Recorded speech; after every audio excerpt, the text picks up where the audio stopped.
تدور أحداث هذه القصة حول حياة عائلة أفلست ورهن منزلها لحبيب ماري الجديد ليو الذي يخلف زوجها الراحل.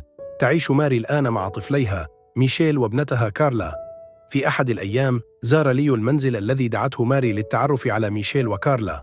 على العشاء سألت ميشيل والدتها سؤالاً عن خططها لبيع منزلهم. هنا أدركت ميشيل أن منزلهم قد بيع بالفعل لحبيب والدتها الجديد ليو، ومع ذلك سمح لهم ليو بالعيش فيه مؤقتاً بينما كان يسدد الدين الذي اقترضته ماري من ليو. اشتبهت ميشيل الغاضبة أيضاً في أن ليو يخطط لنفيها والذهاب للدراسة في الخارج والاستيلاء على منزلهم. بعد فترة وجيزة استقبلت العائلة ضيفة صديقة لماري تدعى ليزا. حسناً، ليزا هي حبيبة ميشيل وهو أمر لا تعرفه والدتها. في لحظة استرخاء كارلا التي تعتبر ليو والدها بالتبني في المستقبل واثقة بنفسها وأظهرت لليو اللعبة التي تلعبها. كارلا من محبي ألعاب الإنترنت، تقضي وقتاً كل يوم في لعبها. ثم أخبرت ماري كارلا في تلك الليلة. هل رأت كارلا ليزا تغازل ليو؟ أجابت كارلا أنها لم ترى ذلك وقالت بحزم أن ليو هو حبيب والدتها. في مكان آخر لا تزال ميشيل مع ليزا لعلاقتهما العاطفية. في هذه الأثناء أبدى ليو اهتماماً متزايداً بكارلا بشرائه لها محفظة باهظة الثمن. مع ذلك أكد ليو أن ذلك كان استثماراً قام به. هنا يبدو أن ليو يقنع كارلا أكان بأنه أب متين محتمل. أهلاً يا أصدقاء، متى سنلتقي؟ يمر عام وتتناول العائلة طعامها على مائدة العشاء. ثم أخبر ليو ماري أن كارلا تحلم بعد تخرجها من المدرسة الثانوية بأن تصبح لاعبة ألعاب. تفاجأت ماري جداً لسماع ذلك، على الرغم من أن ليو أوضح لها أن هذه وظيفة جديدة يقوم بها الجيل الحالي لكسب الكثير من المال، إلا أن ماري عارضت ذلك بشدة. بالتأكيد خيب هذا ظن كارلا. خرجت من المنزل ليستنشق بعض الهواء النقي لأنها شربت كثيراً. جاء ليو إليه وأعطاه ماء ليشرب، لكن حدث شيء غير متوقع عندما أجبره ليو على معانقة كارلا التي رفضت موقفه. أخيراً، ولأنه كان يبالغ في تخيلاته عن كارلا، ذهب ليو إلى غرفته يجبر نفسه على الحلم ويهز نفسه. الآن بدأ موقف كارلا يتغير بعد أن عانقها ليو بقوة، لكن كارلا لم تستطع فعل الكثير لأن فوائد ديون عائلة ليو كانت ترتفع. ثم جاءت ميشيل لتخبر ليو أن لديه صديقاً سيساعده على سداد ديون العائلة.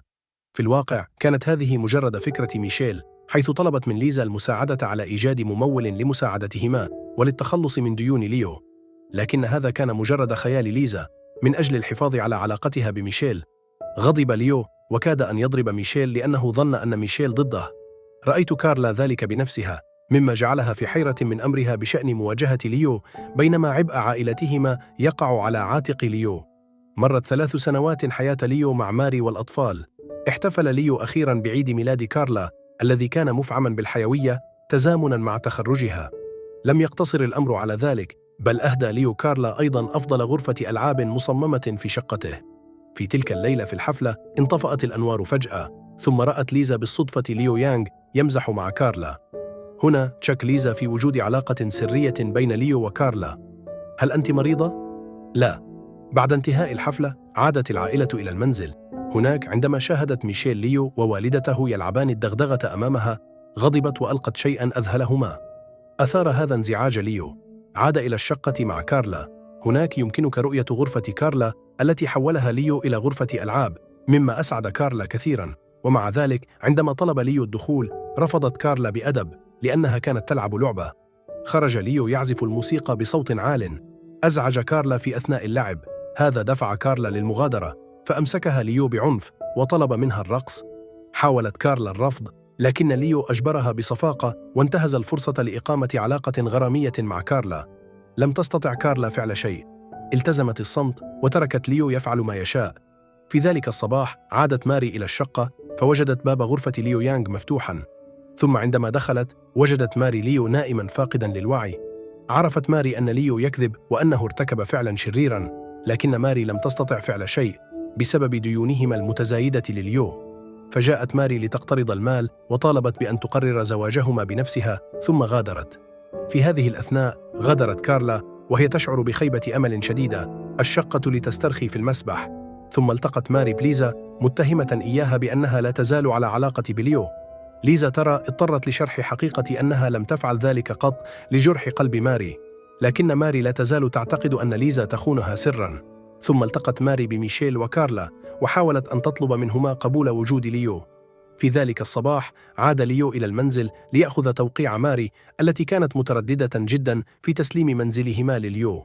مع ذلك لم يكن لدى ماري نفسها أي طريقة أخرى للدفاع عن منزل زوجها الراحل. وأخيرا وقعت على الوثيقة وهي غارقة في الدموع والحزن.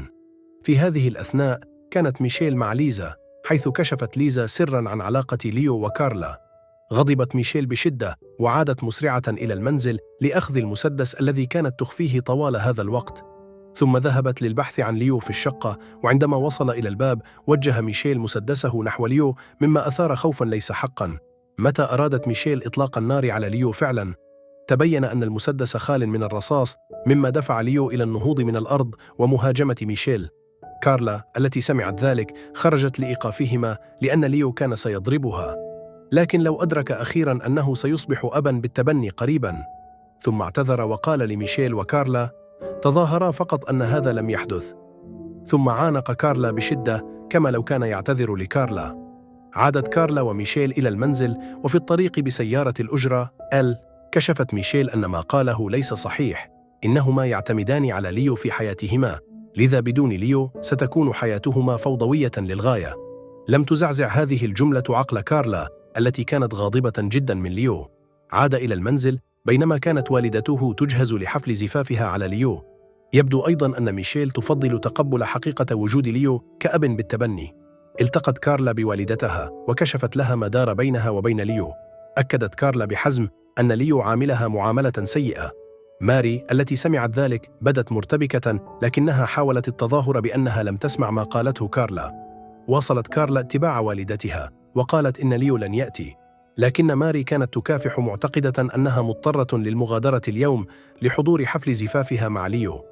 غادرت ماري وميشيل وليزا أخيرا، تاركين كارلا في المنزل وحدها بينما ترتب ماري الطاولة. ثم أدركت كارلا أنها لا تستطيع إيقاف والدتها لأنه لم يتبقى لهما شيء الآن. نظرت كارلا من النافذة وابتسمت، وفكرت في نفسها أن ليو سيتزوج والدتها، لكن عندما يعود ليو إلى المنزل سيطلب بالتأكيد من كارلا حصة لأنها استثمرت في عائلتهما. انتهى الفيلم. شكرا للمشاهدة وإلى اللقاء قريبا.